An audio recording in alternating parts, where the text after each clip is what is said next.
And I don't know how fake feel, nigga. Cause all my life I've been a real nigga. Say all my life I've been a real nigga. Yeah, all my life.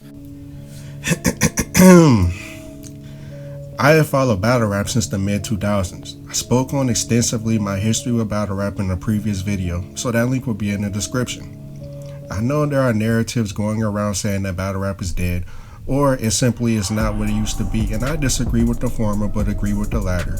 Ever since the late 2000s, there has been subtle things that has occurred that got exposed by the battlers themselves or by people that work with the battlers. Now, before I get to it, you have to understand that I am not doing these points in the order that I found out about them. Also, this video hurts for me to do because honestly one of my favorite rappers of all time, Cassidy, aka the Bull B, before he became famous, disappointed me last weekend when he didn't show up for John the Don. No matter how you feel about Cassidy, in today's era of battle rap, Cass is still Cass.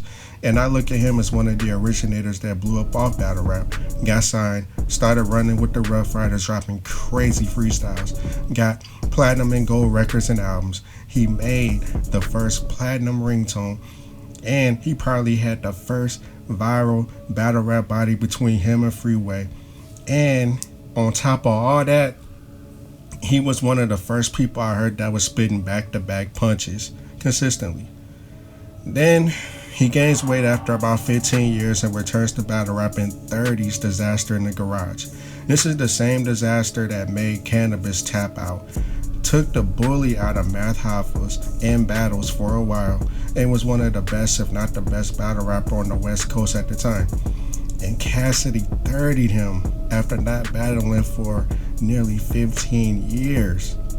Cass is a pure legend to the full extent of the word legend. So I was really disappointed since I bought the pay-per-view and played my whole day around the event when I found out about 2 hours before the event through Angry Fan that the battle wasn't happening.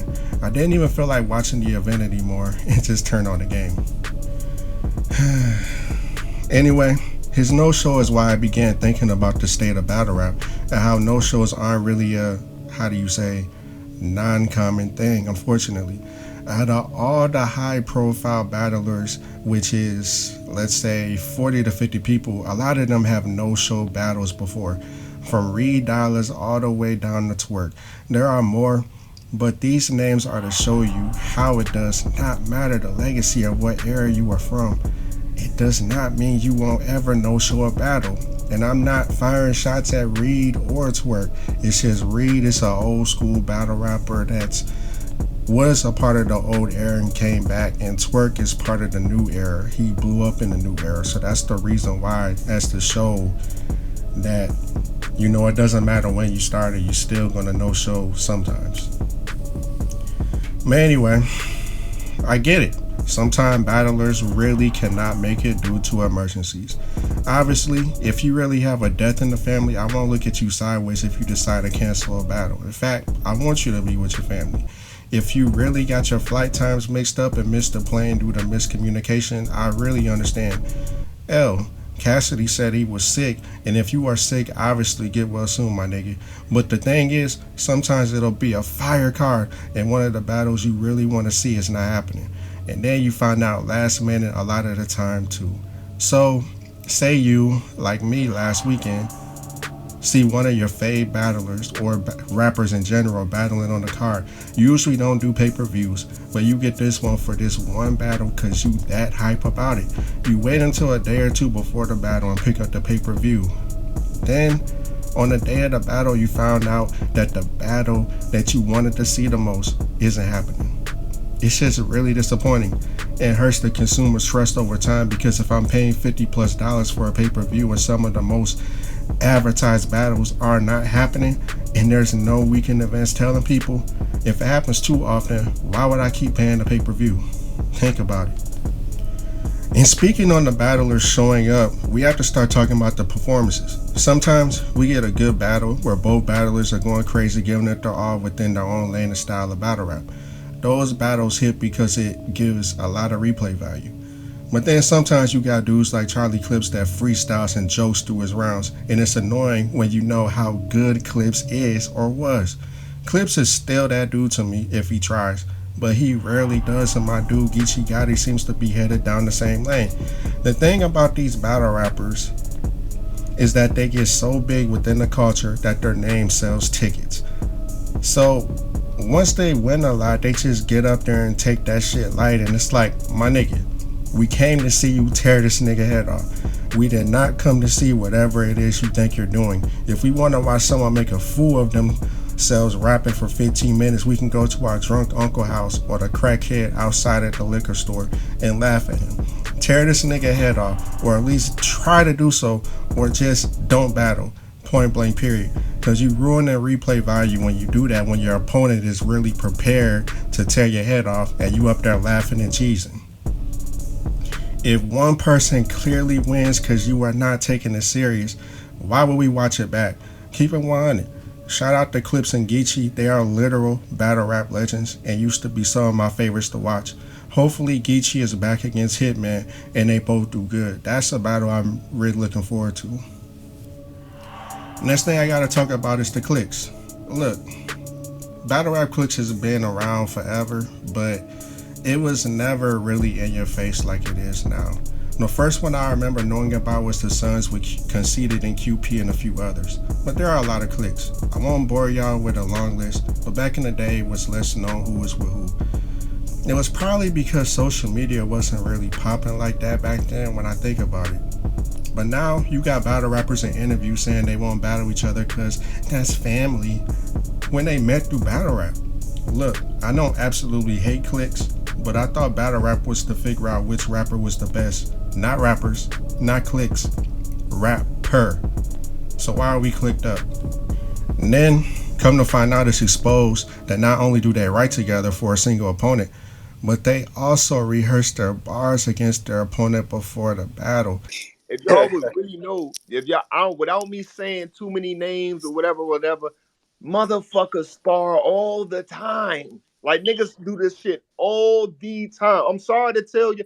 Hey, I'm sorry y'all came downstairs and saw Santa Claus was Pops. I'm sorry that, you know what I'm saying? I'm sorry that it hurt y'all feelings. So this puts a lot of stuff into question. Nearly every single time there was a huge reaction and the battle rapper fell back on animated, for example, and the homie caught him, for example, or whatever the case may be. Anything that got a crazy big performance crowd reaction was maybe staged. Man with that rope chain and that tank top.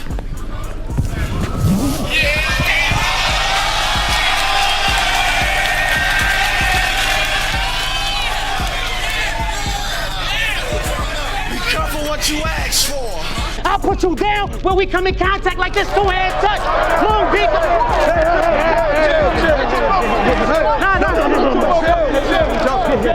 This is like when you're a kid and you find out at a young age that Santa Claus is not real.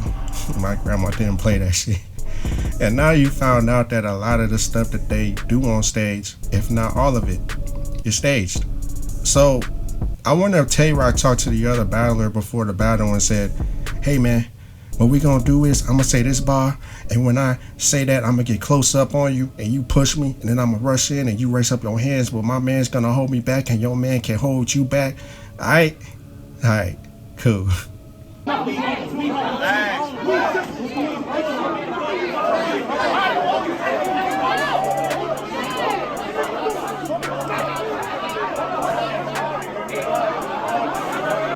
Look, what is we talking about? I was halfway believing they had an issue with the battler in some of these battles that happened over the past 14, 15 years, but whatever. Everything is in question. Speaking of questions, some things I just do not need answers, but I will speak on it. The homosexual rumors. Now look, I have nothing against the alphabet community, and I say alphabet because I don't know if the other word or acronym are trigger words on this platform. Whatever you like, that is fine.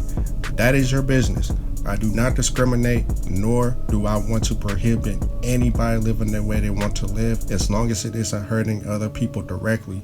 You do you and be safe doing so. But anyway, there has been a lot of different agendas being pushed through battle rap. For example, That's what we doing, man. Mayhem. You know, we got Mayhem, we got Royal Rumble. We also got something called Equal Rights, which will be in July. You know, the LTGB community, if I'm saying it right, I always fuck it up. But we gonna, you know what I'm saying, support them as well because they supported us. You feel me? So we gonna have an event called Equal Rights and shit like that that's catered to the community and show, you know, give them the biggest platform we can offer, which is Queen of the Ring. And which we got a slew of artists that we signed that you're gonna see them get crazy. I'm a bitch, Entree. I'm a bitch, Entree. I'm an easy dub. I do witchcraft. Well, if your goose ain't cooked against me, then why you duck me with your bitch ass? Now back to you. Because that's just how I do. I let the heat blast. Sneak up on Big Chief while he chiefing. Sneak up on Big Chief fast, cyanide pill. Spit that shit in Big Chief blast. J2 came out and said that he was having sex with multiple top tier battle rappers who are on the down low. Cassius Clay was one of the first battle rappers to jump out the window and say, talk about it, because I have definitely had a few niggas slide in my DM. Outside of the Prism Battle League, have you dealt with any other battlers? Yeah. I've dealt with, you know what I'm saying, 2 or 3, you know what I mean, maybe 4 battle rappers. So down low? They on the down low? Yeah, you know what I'm saying, but my... I said, this bum sucks, and you've been skating by your whole career, now your luck sucks. Trying to punch with Cassius Clay, you getting fucked up. Cause everyone knows a raw image gotta get touched up. There's no way, I said, Honor, man, I ain't about nothing. I'm from the district, never been bluffing. I came to Jersey to fuck a bad bitch and kill Stan. And me and Dollars just got finished fucking. Honor, nigga. What? You ain't fooling me, nigga. That's what I said. Give a shot to the grand pass. Look, father. Give a shot to the grand champ.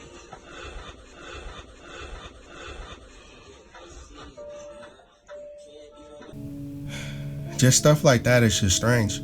And then when you see that some of them follow corn pages on Twitter for that community primarily, it raises some questions that I do not need answered respectfully. And then there was the whole fiasco with the URL going from YouTube to the URL TV app, and then partnering with some conglomerate or corporation, caffeine, whatever. To be honest, this was one of the biggest hits to battle rap when URL left YouTube for a few years with only super rare drops here and there, usually on holidays, and it was usually a battle that happened like a year prior, you know?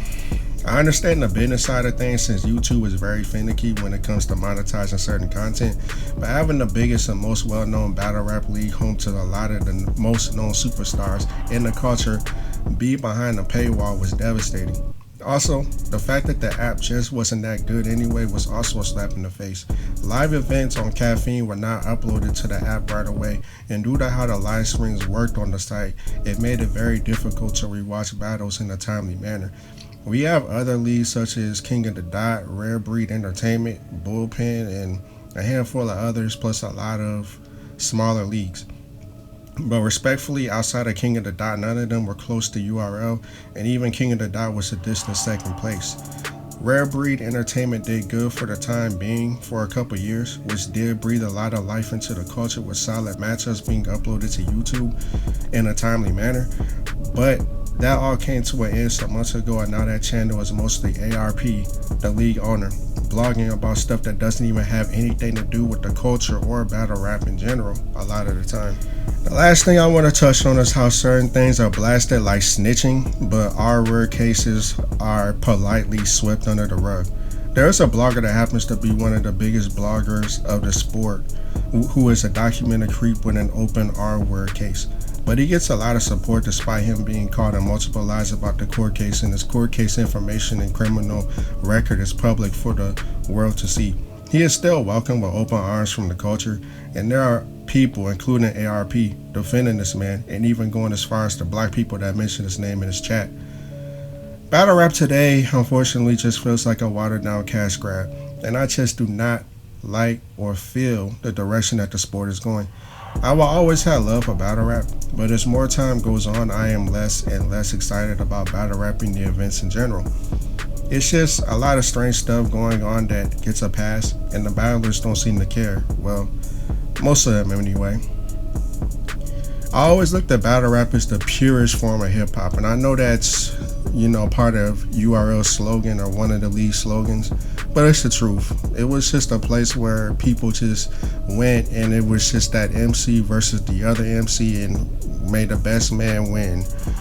Whether it was through bars, crowd reaction, whatever the case may be. But usually the person with the best material won, no matter how the crowd felt about the particular battler, because people will watch the battles back and give the W, even, to the other person if the material was better than whoever they had winning in the building at first. But it just seems like since the culture is so watered down now with all these different practices like rehearsals, writing together, fake fighting on stage, and, just letting a lot of weird stuff slide in the culture, it's just not as enjoyable to me, but I'll always have love for it. And there are certain battlers I'll always check out. If anybody has to know my personal Mount Rushmore, because I dropped the overall Mount Rushmore, but my personal Mount Rushmore is Hollow the Don, Hitman Holla, Arsenal, and Murder Mook. I feel like they are the best that ever did it in modern battle rap. And Hollow's basically my favorite battle rapper of all time. He has been since like 2010. So yeah, that's pretty much what I feel about battle rap. And that's about all I have to say today. The people I mentioned, I'm not trying to slander them, and I wish them all well, except the Grapist. Fuck that dude. Real talk. But yeah, if you made it this far, I appreciate you. Thank you for your patience in between uploads. Your support is something that keeps me going, and I do not take this for granted at all. It's only up from here. Much love, everybody, and stay safe. It's a crazy world out here. Face signing out.